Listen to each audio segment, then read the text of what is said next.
ભગવાનના સમસ્ત સ્વરૂપોના શ્રી ચરણોમાં વંદન પ્રણામ. પવિત્ર એવું ધર્મકુળ પરમ પૂજ્ય આચાર્ય શ્રી પૂજ્ય ભાવી આચાર્ય લાલજી મહારાજ શ્રી પૂજ્ય મોટા બાપજી સમગ્ર ધર્મકુળના શ્રી ચરણોમાં વંદન પ્રણામ.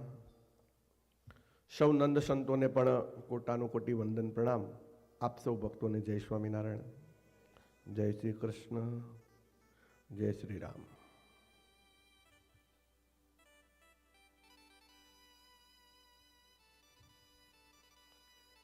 ખૂબ સરસ વાલા ભક્તો, આપણે વૈરાગ્ય મૂર્તિ નિષ્કુળાનંદ સ્વામી રચિત કઈ કથા સાંભળીએ છીએ?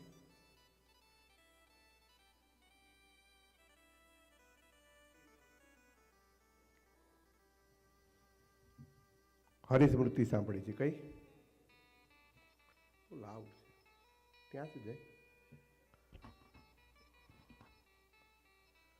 હરિસ્મૃતિની અંદર આપણે ચિહ્ન ચિંતામણી સાંભળીએ છીએ. એમાં આપણે અષ્ટકોણની કથા શ્રવણ કરી. અષ્ટકોણમાં પણ ઘણા બધા પ્રકારો છે, પણ આપણે હવે જો આગળ નહીં વધીએ તો પછી આ ગ્રંથ બહુ છે ને લાંબો છે. પ્રથમ તો આપ સૌ હરિભક્તો વતી આપણા જ ISSO સંસ્થાનું કેલિફોર્નિયા સ્વામિનારાયણ મંદિર 25 વર્ષના વાણા વહી ગયા અને રજત સુવર્ણ જયંતિએ અવસર ખૂબ સરસ મજાનો સમગ્ર ધર્મકુળની નિશ્રાની અંદર એનો લાભ મળ્યો. સૌ હરિભક્તોને પણ ત્યાંના આપણા પ્રેસિડેન્ટ સાહેબ દેવરાજભાઈ એમણે સૌ હરિભક્તોનો ધન્યવાદ પ્રગટ કર્યો છે. ભલે આપણે પ્રત્યક્ષ નહીં પણ પરોક્ષ રીતે પણ દરેક ઉત્સવોની અંદર હાજરી હોય જ છે આપણી. એ પછી સ્વામિનારાયણ મંદિર સેન હોજે કેલિફોર્નિયા 13મો વાર્ષિક પાટોત્સવ, ત્યાં વક્તા પદે રહી અને 3 દિવસ શિક્ષાપત્રી ભાષ્ય કથા એનો લાભ મળ્યો પૂજ્ય વિવેક સ્વામીના સુંદર માર્ગદર્શનથી. ફરી પાછા આપણે આપણા મંદિરની અંદર પરમાત્માના ચરણોની અંદર ખૂબ સરસ મજાની થોડી ગુલાબી ઠંડી છે અને એની અંદર ભગવાનની સરસ મજાની હૂંફ આપતી કથા.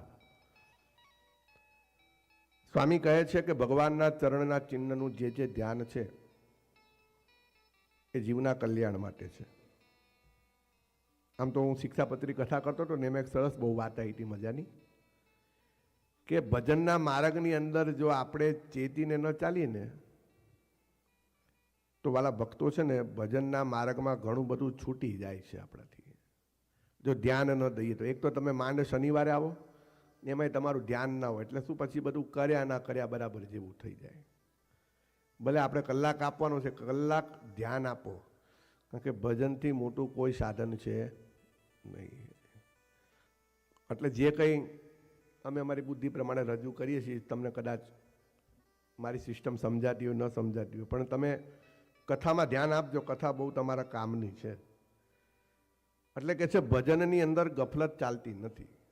ભોજનમાં કેવું ધ્યાન આપે છે, એક પણ કોળિયો જો મોઢું આમ કંઈ કરવા જઈએ તો કોળિયો કેવો આડો જાય છે. ખાવાના ટાઈમે કોઈ જો કંઈ બોલે ને તોય આપણને ગમતું, ભાઈ શાંતિ રાખ, જમવા દે. શું કહીએ આપણે? ખાવા ટાઈમે મગજમારી કરશો. તો વાલા ભક્તો, એવી રીતે જ આત્માનો ખોરાક એ સત્સંગ છે. જેટલા સત્સંગને આપણે સમજીશું, જેટલા સત્સંગની અંદર આપણે ગળાડૂબ થઈશું, એટલો આનંદ આવશે. એટલે સંતો કહે છે કે જરા ચેતીને ભક્તિનું ભાતું ભરો, કંઈક ડરતો પ્રભુજીનો દિલમાં ધરો. બહુ ધ્યાનથી ચેતવણી રૂપી સંતો આપણને વાણી કહે છે કે આજે આ છે ને બધું, હું ઘણી વાર કહું છું કે જોડે કંઈ આવતું નથી. કોના છોરું, કોના વાછરું, કોના માને બાપ, અંતકાળે જાવું એકલા સાથે પુણ્ય ને પાપ. એ તો આપણે બધા જ સમજી ગયા છીએ કે જોડે કાંઈ જતું એટલે જે ભક્તિનું ભાતું છે ને એને વ્યવસ્થિત ભરજો. અને ભગવાનના સંતો કહે છે કે કંઈક ડરતો પ્રભુજીનો દિલમાં ધરજો. વાલા ભક્તો, ભગવાનનો થોડોક ડર રાખજો. એમાંય પરમાત્માના સન્મુખ બેઠા હોય ને તો સત્સંગની અંદર ગફલત ચાલશે નહીં. નિષ્કુળાનંદ સ્વામી કહે છે કે જે ભક્તજન પરમાત્માના ચરણ કમળમાં રહેલા અષ્ટકોણનું ધ્યાન કરે છે તો તેનું ચિત્ત નિર્વાસનિક થઈ જાય છે અને છતે દેહ હૃદયના શ્રી હરિના દિવ્ય સ્વરૂપના દર્શન થાય છે. કે છે સ્વસ્તિક ચિહ્નનું જે લોકો ધ્યાન ધરે, જે ભક્તજન હરિના ચરણમાં રહેલા સ્વસ્તિક ચિહ્નનું ધ્યાન કરે છે, તે ભક્તો સત્સંગમાં અતિ શોભી ઉઠે છે. તે ભક્તને ધર્મ, અર્થ, કામ અને મોક્ષ આ 4 પુરુષાર્થની પ્રાપ્તિ થાય છે. તેના સર્વે પાપ નાશ પામી જાય છે અને તેનું જીવન મંગળમય બને છે. સ્વસ્તિક ચિહ્નનું ધ્યાન. સ્વસ્તિક એટલે ગુજરાતીમાં શું કહેવાય? સાથીઓ. શું કહેવાય? હા, બોલું છે ને, સાથિયા પુરાવો રાય દીવડા, એવું કંઈક છે ને ગીત કંઈક. સાથીઓ, જેને આપણે સ્વસ્તિક કહીએ. શું કહીએ છીએ? હા. નવું મકાન લઈએ, નવું ગાડી લઈએ, નવું કંઈક કરીએ કામ, તો આપણે સ્વસ્તિકનું ચિહ્ન કહીએ. એટલે મંગળદાયી છે. કેવું છે? મંગળદાયી. શુભ ચિહ્નોની અંદર શુભ આવે, લાભ આવે, સ્વસ્તિક આવે, શ્રીહરિ આવે, ભગવાનનું ઉદ્ધવપુંડ તિલક આવે, હે, બેનો સુકનના 5 ચાંદલા કરે, આ બધા શુભ ચિહ્ન છે. એટલે કે છે જે કોઈ હરિભક્તો શ્રીજી મહારાજના શ્રી ચરણની અંદર, જમણા ચરણની અંદર સ્વસ્તિક ચિહ્ન છે, એનું ધ્યાન કરે છે, તો તે ભક્તો સત્સંગમાં અતિ શોભી ઉઠે છે. કેવો? બધાથી અલગ તરીને આવે. કેમ? કારણ કે એને ભગવાનના ચરણમાં રહેલા સ્વસ્તિકનું ધ્યાન કર્યું છે. પછી એ ભક્તને છે ને, જો ગ્રહસ્થના જીવનમાં 4 પુરુષાર્થ છે, આ 4 વસ્તુ મળી જાય ને એટલે ગ્રહસ્થનું જીવન પૂર્ણ કહેવાય. એક તો છે ધર્મ. ધર્મ કહેતા કોઈ પણ ભગવાનના ઈષ્ટદેવ તરીકે માની સત્સંગ કરે, નાના મોટા ધર્મના કામ કરે, જીવનમાં નીતિ રાખે, વ્યવહારમાં નીતિ રાખે, વાણી વર્તનમાં નમ્રતા રાખે, આનું નામ ધર્મ કહેવાય. અને સ્વામીના ભગવાન શિક્ષાપત્રીમાં આપણને કહી ગયા કે ધર્મ વિનાનું કોઈ કામ કરવું, જેમાં ધર્મ ન હોય એવું કોઈ કામ કરવું. ધર્મ બધામાં હોવો જોઈએ. હવે ધર્મ વાણીમાંય હોવો જોઈએ, ધર્મ વચનમાંય હોવો જોઈએ, ધર્મ ક્રિયામાંય હોવો જોઈએ, ધર્મ ભોજનમાંય હોવો જોઈએ અને ધર્મ વ્યવહારમાંય હોવો જોઈએ. પહેલા યુદ્ધો થતા હતા, પહેલા પણ ઘણા બધા સંગ્રામો થતા હતા, પણ નીતિથી બધા ધર્મથી યુદ્ધ કરતા હતા. સાંજનો શંખ વાગી જાય પછી કોઈ યોદ્ધા કોઈના ઉપર હથિયાર ઉગામતો, નીતિ રાખતા કે સામેવાળો યોદ્ધા જો હથિયાર વગરનો છે તો બીજો યોદ્ધા એના પર હથિયાર ન નાખતો. લોકો પેલા ધર્મથી ચાલતા અને ધર્મના કારણે જે તે યુગની અંદર ભગવાનના ભક્તો છે ને બહુ સુખી થયા છે. જે ધર્મની મર્યાદામાં રહ્યો ને એના જીવનમાં છે ને આપણી જોડે છે ભૌતિક સુખ બહુ છે. જુઓ, ઘણા બધા કે સ્વામી અમારે ક્યાં કોઈ ચિંતા છે કે હે, અહીંના છીએ, અહીંયા બધું છે. વાલા ભક્તો, સુખ સંપત્તિ એ કંઈ સુખની નિશાની નથી. મનની શાંતિ ન હોય ને તો તમે દુનિયામાં ગમે તેટલું ધન કમાણા હોય ને, પણ જો મનથી દુઃખી હોય, 24 કલાકની અંદર 18 કલાક આપણા ચિંતામાં જતા હોય, હે, આની જોડે શું કરશું ને ઓલાની જોડે શું કરશું ને આ મને ચિંતા આપે છે ને ઓલો. તમે આ દુનિયાના સારામાં સારા દેશમાં બેઠા છો છતાં પણ ચિંતા તમને ઉધઈની જેમ કોરી ખાય છે. તો આ ચિંતા જીવનમાં આવવાનું કારણ શું છે? કારણ કે આપણે ધર્મને સમજ્યા નથી. ધર્મ કહે છે કે કોઈ વસ્તુનો લોભ ન કરો, કોઈ વસ્તુનો મોહ ન રાખો, કોઈની અંદર બહુ મમતા ન રાખો. ધર્મ નથી ભણ્યા ત્યારે આ બધું થાય છે. કૃષ્ણ કહે છે કે જન્મની સાથે મૃત્યુ પણ નિશ્ચિત છે, પણ આપણે એ વસ્તુ શીખ્યા નથી. આપણે એ વસ્તુને આપણા જીવનમાં ઉતારી નથી કે ભાઈ એક દિવસ આ આવવાનો જ છે ને આપણે એની સાથે. અને જ્યારે કોઈ વસ્તુને સમજતા નથી ને એટલે વસ્તુ પછી જીવનમાં ઉતારવી ઘણી કઠણ પડે. એટલે કે છે કે ધર્મ સમજવો ખૂબ જરૂરી છે. અને ધર્મ કંઈ બહુ અઘરો નથી વાલા ભક્તો. આ સ્વામિનારાયણ ભગવાનનું નામ લો, હે, નાની મોટી જે કાંઈ થાય એ સેવા કરો, જીવનમાં નીતિ રાખો. આપણને એવું લાગે કોકનું ખોટું આવી ગયું છે, રાહ જુઓ એની, હે, આપણે લેવું જ નહીં, આવે એટલે પાછું આપી દેવું. લે ભાઈ તારું વધારાનું આવી ગયું. હે, વ્યવહારમાં, સંસારની અંદર, આપણા સંબંધીઓની અંદર આપણે ક્યાંક નાની મોટી મન નોખા થયા હોય તો અહીંયા મન મોટું રાખવું. આપણા ભક્તો છે કે કોઈની જોડે વાણીએ કરીને બગાડવું નહીં. એટલે કહે છે જો ધર્મ જીવનમાં છે તો જીવન સુખી સુખી સુખી. એક પહેલો પુરુષાર્થ છે જેનું નામ ધર્મ છે. આપણા સંપ્રદાયની અંદર પણ ધર્મ થકી ભગવાન આવ્યા. કોના થકી આવ્યા? હા, ધર્મદેવ હતા સ્વામિનારાયણ ભગવાને શિક્ષાપત્રીમાં પણ કીધું 3જા શ્લોકમાં કે ધર્મ કુળના જે આચાર્ય છે, ભગવાને ધર્મ શબ્દ પર બહુ ભાર મૂક્યો. હમણાં કથા કરીને આવ્યો છું ને એટલે શબ્દ થોડોક વિસ્તારથી મેં લીધો હતો કે ધર્મકુળ એટલે કયું કુળ? તો એની અંદર સતાનંદ સ્વામી એવી ચોખવટ કરે છે કે પહેલામાં પહેલા ધર્મકુળ એટલે જે ધર્મદેવ થકી જે કુળ છે એનું નામ ધર્મકુળ કયું છે. બીજું કયું ધર્મકુળ છે કે જે ધર્મની અંદર રહે છે. એવું નથી કે સ્વામિનારાયણ ભગવાન આવ્યા ને પછી જ બધા નિયમો આવ્યા ને પછી જ બધા એમ કે ભાઈ ભક્તિ ને સત્સંગ આવ્યો. એ પહેલાં પણ એમના માતા પિતાએ ખૂબ ભગવાનનું ભજન કર્યું છે. જે આપણે સત્સંગી જીવન ગ્રંથની અંદર ખૂબ શ્રવણ કરીએ છીએ કે ધર્મ અને ભક્તિને કેટલું દુઃખ પડ્યું હતું. વિચાર કરો. હે, ધર્મદેવ તો એમ કહેવાય છે કે લોકોને ભગવાનની વાતો કરતા, છતાંય લોકો એમનો અવગુણ લઈ અને એમને હેરાન કરતા. અને એમ કહેવાય છે કે એક વખત તો સતાનંદ સ્વામી એવી વાત કરે છે કે રામ પ્રતાપભાઈને જ્યારે સાપે દંશ દીધો ને, રામ પ્રતાપભાઈ મૂર્છિત થઈ ગયા. ભક્તિ માતા ખૂબ રડે છે. ભક્તિ માતા કહે છે કે આપણે મન કર્મ વચન વાણીએ કરીને કોઈ નો ખોટું કર્યું નથી. કે જીવનમાં ગમે તેટલું દુઃખ પડ્યું છે ને આપણે સહન કર્યું છે, અને જે સહન કરે છે એની કિંમત થાય છે. લોઢું 5000 ડિગ્રી, માફ કરજો, સોનું 5000 ડિગ્રીએ પણ પોતાની એમ કહેવાય છે કે ક્વોલિટી નથી છોડતું, ત્યારે એના ભાવ આવે છે. આપણને સહેજ તકલીફ પડે, સહેજ દુઃખ પડે તો આપણે ધર્મ બદલવા માંડીએ છીએ. જવા દો ને, આમાં તો કાંઈ મજા નથી, કે ચાલો બીજા ભગવાનને પકડીએ.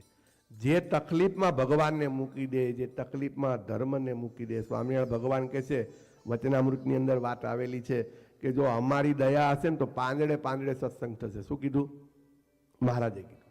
અને મહારાજે કીધું જો અમારી ઈચ્છા નહીં હોય ને તો સ્વામિનારાયણ ના બોલશો ને તો લોકો મારશે. કે પણ કે આ બંને સ્થિતિની અંદર તમારે અડીખમ રહેવાનું છે, ધર્મ મૂકવાનો નથી.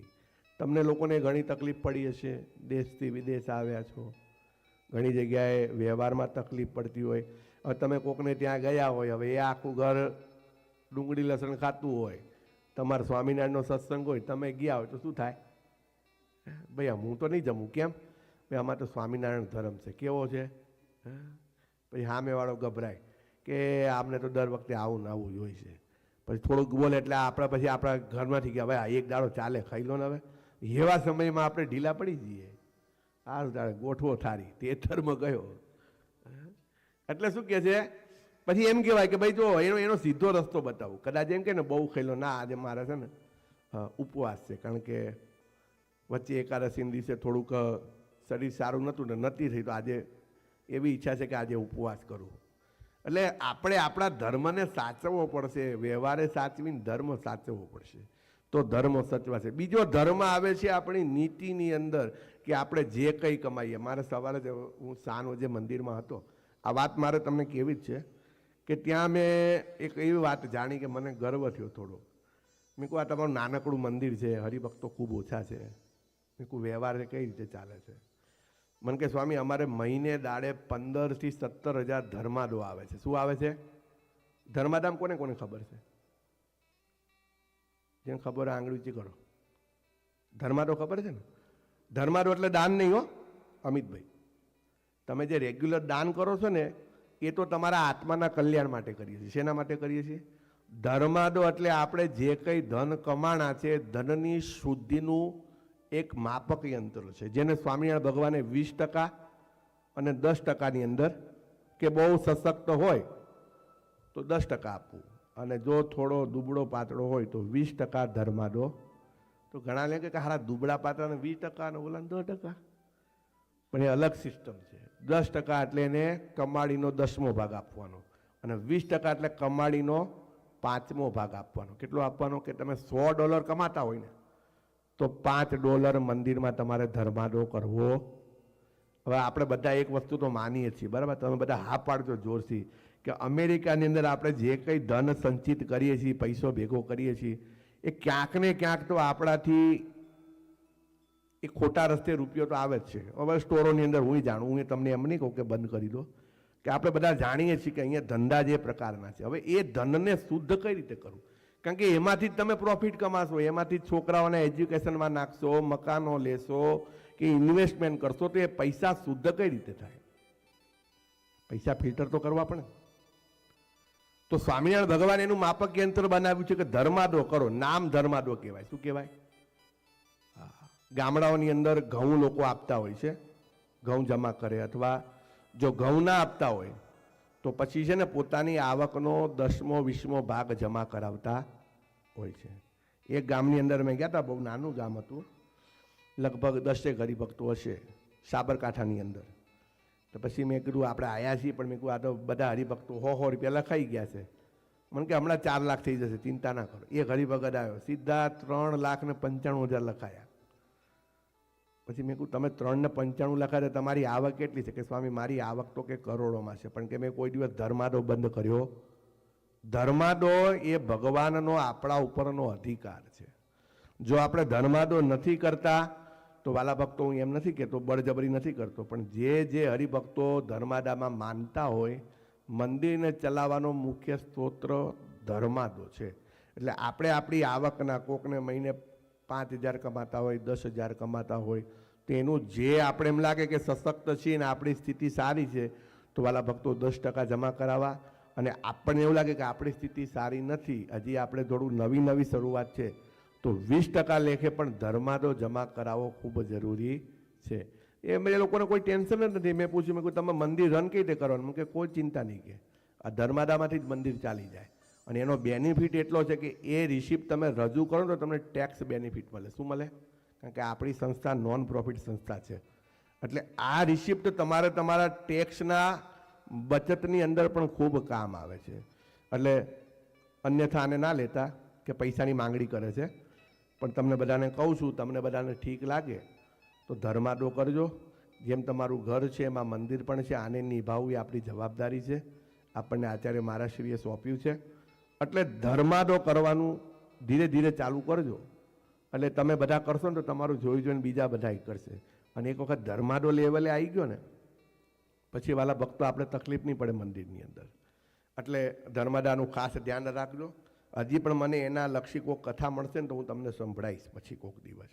એટલે કે છે ભગવાનના ભક્તના જીવનમાં 4 પુરુષાર્થ છે. ધર્મ છે, બીજો છે અર્થ છે. અર્થ કહેતા કે રૂપિયા કમાવા, સંપત્તિ કમાવી, સુખ કમાવું.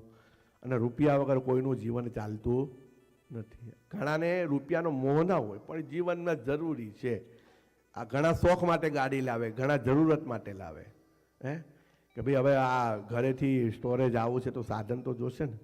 હવે સાધન માટે કંઈ સાધન આપણે ગમે તેટલા સત્સંગી હોય પણ શોરૂમવાળો મફતમાં આપવાનો, એને પૈસા તો આપવા પડશે. એવું ને એવું દવામાં છે, એવું ને એવું ગ્રોસરીમાં છે, કપડામાં છે, કે આપણે કંઈ પણ લાવવું હોય ને તો એના માટે રૂપિયો ખૂબ જરૂરી છે.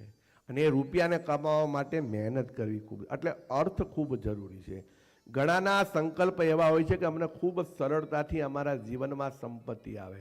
વાલા ભક્તો, સરળતાથી આવેલો રૂપિયો કોઈ દિવસ ગુણ કરતો થોડુંક તમે મહેનત કરો ને, પુરુષાર્થ, સ્ટ્રગલિંગ, તે રૂપિયા ખૂબ કામમાં આવે. ત્રીજો પુરુષાર્થ છે કામ. કામને ઘણા બધા સંતોએ અલગ અલગ વ્યાખ્યા આપી છે. પણ સતાનંદ સ્વામી એવું કહે છે કામ એટલે કોઈ પણ વસ્તુની ઈચ્છા. પછી એ ભોજન હોય, એ વસ્ત્ર હોય, એ એમ કહેવાય કે સંસારનું સુખ હોય, એ કોઈ પણ વસ્તુની આપણે કામના કરીએ એને કામ કહેવાય.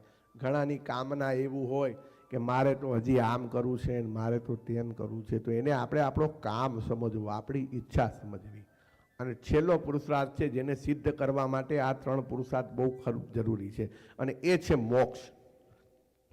જો આ 3ને બરાબર આપણે સાધ્ય કરશું તો મોક્ષ એકદમ સરળ છે. કદાચ કોકે આજે કોકે વિડીયો જોયેલો છે, દાદાનો વિડીયો આજે ફરતો થયો હતો. હા, એ દાદાનો અંત સમય આવી ગયો અને હવે એમ કહેવાય કે ભાઈ એમને ટાઈમ પણ આપ્યો કે 8 વાગે મને ભગવાન લેવા આવશે. કેટલા વાગે છે વિડીયો જોજો તમે, બહુ સરસ છે.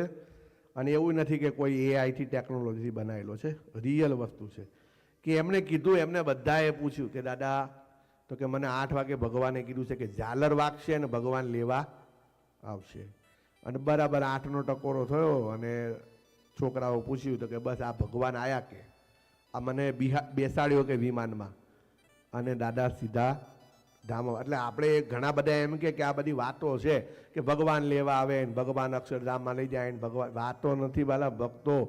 નીતિપૂર્વક જો સ્વામિનારાયણ ભગવાનના કયામાં રહીશું તો આપણો પણ અંત સમય આવો સુખદ હશે. બાકી હાય હાય કરશું ને તો આ દુનિયામાં જીવ રહી જશે ને ફરી પાછું આપણે જન્મ ધારણ કરવો પડશે.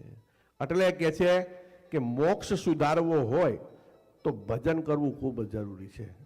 સંતોએ કીધું કે લાખ કામ બગાડીને મોક્ષ સુધારી લેવો. કેટલા? લાખ કામ બગાડીને. અને એ તો સત્ય જ છે.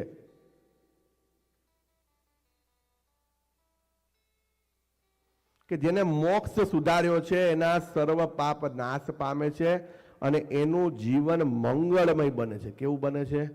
હા, જો આ ભગવાનના સ્વસ્તિક ચિહ્નનું ધ્યાન કરો ને તો આ ચારે ચાર પુરુષાર્થ સફળ થઈ જાય અને પછી આપણું જીવન મંગળમય બને છે. અને આપણે વડતાલનું મંદિરની જમીન કોને આપી? કોઈને ખબર છે? વડતાલ મંદિર માટે મહારાજને જમીન કોને આપી? કો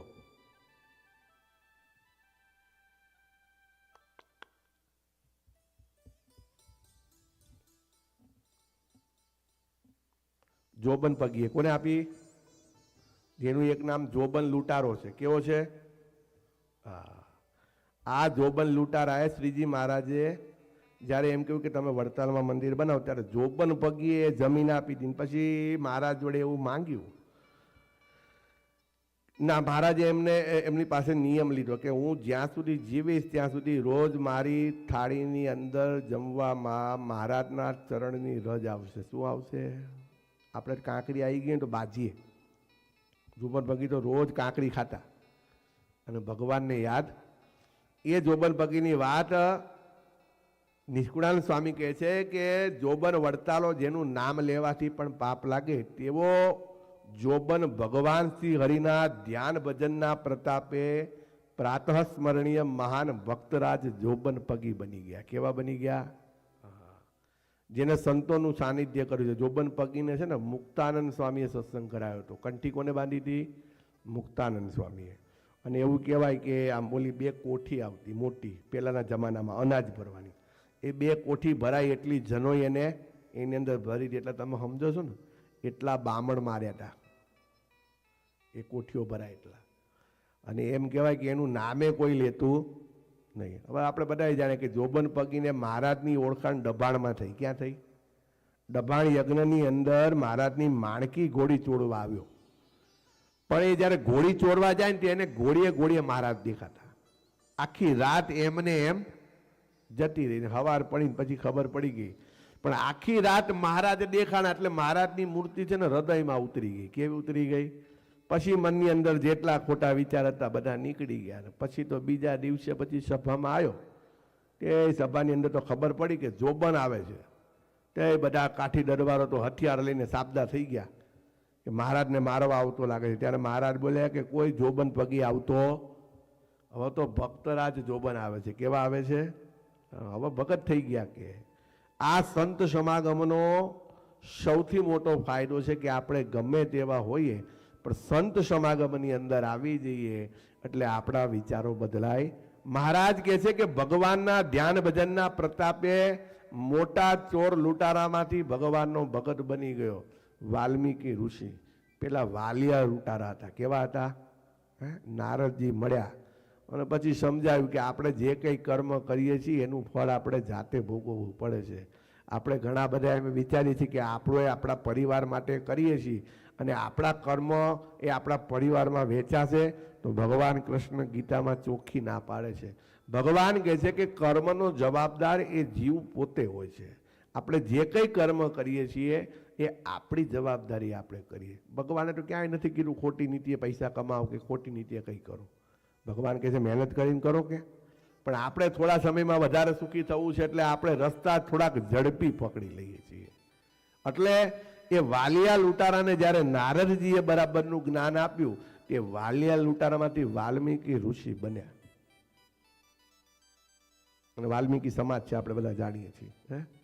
એને ભગવાન રામની ગાથા લખીને રામાયણ લખી. વિચાર કરો. એટલે કે છે જોબન પગી ભગવાનના ધ્યાન ભજનના પ્રતાપે ભક્તરાજ જોબન બની ગયા, એના પાપ બધા બળીને ભસ્મીભૂત થઈ ગયા. પરમાત્મા હરિના ચરણમાં રહેલા ચિહ્નનું ધ્યાન ચિંતન કરવાનું આવું મહા મોટું ફળ છે. એક ચિહ્ન નહીં, તમે કોઈ પણ ચિહ્ન ભગવાનના ચરણમાં જુઓ, એ કોઈ પણ ચિહ્નનું આપણે ધ્યાન કરી, કદાચ તમને એ ન ફાવે. ઘણા કહે છે કે સ્વામી તમે કહો છો ઘણું બધું, પણ આ તો અમારા માટે બહુ અઘરું છે, કે શું કરીએ, કે મહારાજની મૂર્તિનું ધ્યાન તો થાય ને. આ ભગવાનના ફોટા જો ઘરે હોય ને, એ ફોટાની સામે બેહીને પરમાત્મામાં મન પરોવીએ ને, તો એ આટલું જ ફળ છે, ઓછું ફળ નથી. પણ એના માટે બેસવું પડે. કે છે કે જેને ભગવાનના ચરણારવિંદમાં રહેલા ચિહ્નનું ધ્યાન ચિંતન કરવાનું જો ચાલુ કરે છે, તો એને આવું મહા મોટું ફળ મળે છે. મનની વૃત્તિને ભગવાનના ચરણમાં સ્થિર કરો. નિત્ય આ ચિહ્નની માળા કરવી, થોડી મહેનતે મહા મોટા ફળની પ્રાપ્તિ કરી લેવી. જમણા ચરણના ચિહ્નની સમાપ્તિ કરે છે સ્વામી. હવે ડાબા ચરણની વાત કરે છે. તમારે શું બોલવાનું? નાથ નિરખ્યા છે. શું બોલવાનું? પગ ડાબે ચિહ્ન સાત નાથ છે, સુખદાયી છે સાક્ષાત નાથ. એમાં સત્રિકોણ ને વ્યોમનાથ નિરખ્યા છે, કલશ ધનુષ ને સોમનાથ ક્યાં છે. ગોપદ સોતા ગણીએ સાત નાથ, એ 16 ચિહ્ન એક વિખ્યાત નાથ નિરખ્યા છે. ડાબા પગમાં ચિહ્ન 7 છે. કેટલા છે? જમણા ચરણમાં કેટલા હતા? 9, અને ડાબા પગમાં 7, એટલે ટોટલ કેટલા છે? 16 ચિહ્ન છે. પગ ડાબે ચિહ્ન 7 નાથ નિરખ્યા છે, સુખદાયી સાક્ષાત નાથ નિરખ્યા છે. પહેલું ચિહ્ન છે મત્સ્ય છે. કયું છે? મત્સ્ય એટલે શું કહેવાય? મીન. શું કહેવાય? મીન, માછલી. કળશ, અર્ધચંદ્ર, વ્યોમ, ગોપદ, ધનુષ, ત્રિકોણ અને મત્સ્ય એમ 7 ચિહ્ન છે. એક એક ચિહ્ન મહાસુખના દેનારા છે. પણ સોમવારે શું છે? કોઈને ખબર છે? કઈ અગિયારસ છે?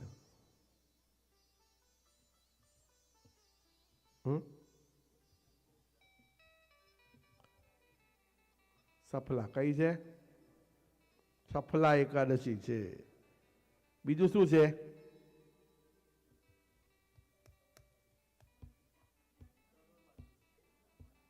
એ મને નહીં ખબર. બીજું શું છે? એ મને નથી ખબર. હું પૂછું કહો બીજું શું છે?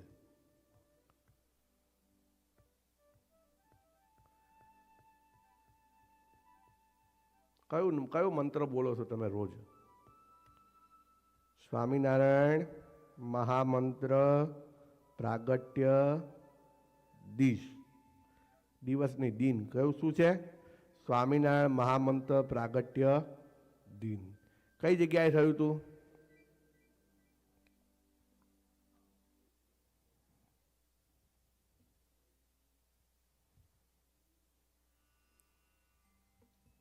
આપું બ્રેક? આપું અડધો કલાક? વિચારીને આવો.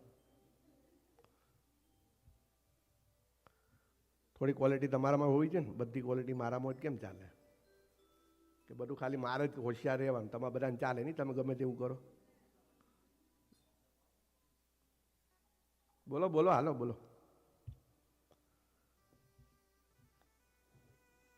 અહીં સૌરાષ્ટ્રમાં 18,000 ગામડા છે. નામ લો, વાંધો નહીં. જ્યારે આવશે ત્યારે હા પાડીશ કે આવી ગયું.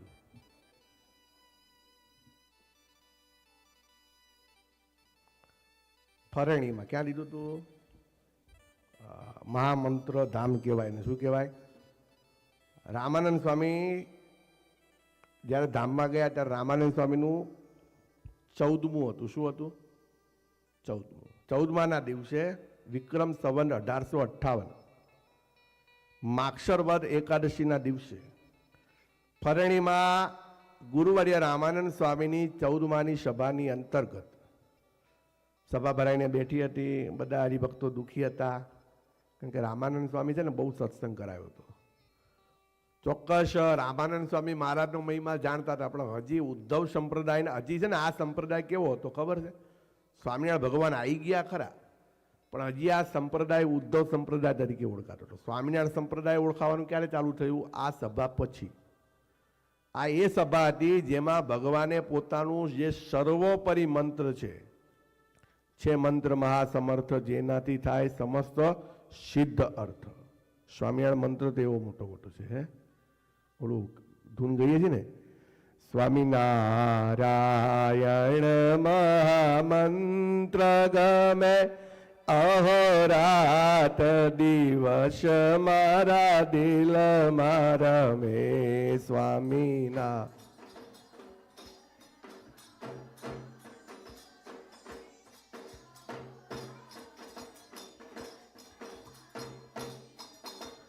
મે સ્વામિનારાયણ મહામંત્ર ગમે, અહોરાત દિવસ મારા દિલ મારા મે સ્વામિનારાયણ.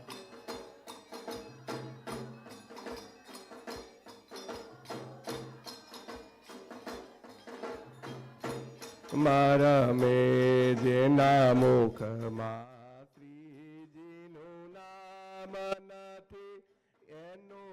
સત્સંગમાં કોઈ કામ નથી, જેના મુખમાં શ્રીજીનું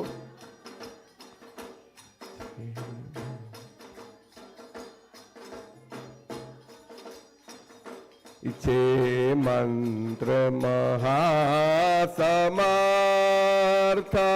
તેથી સિદ્ધ થાય સર્વે અર્થ. સ્વામિનારાયણ મહામંત્ર ગમે, અહોરાત દિવસ મારા મારા મે, અહોરાત દિવસ મારા.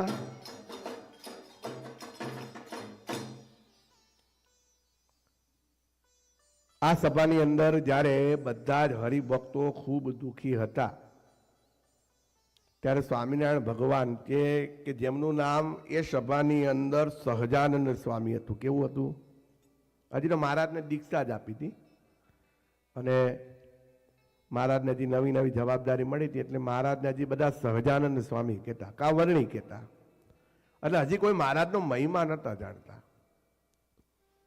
એ સભાની અંદર બધા હરિભક્તો દુઃખી હતા. એ જ સભાની અંદર ઝરણા પરણા ભારતની અંદર કોઈક રાજ્યની અંદરથી શીતળદાસ નામનો એક રામાનંદ સ્વામીનો શિષ્ય આવે. એટલે રામાનંદ સ્વામીને ગોતતો ગોતતો જ આવ્યો હતો. એ તો એવું જ જાણતો હતો કે રામાનંદ સ્વામી જ ભગવાન છે. પછી આ સભામાં આવ્યો ને સભામાં આવીને બેઠો, પછી એને ક્યાંય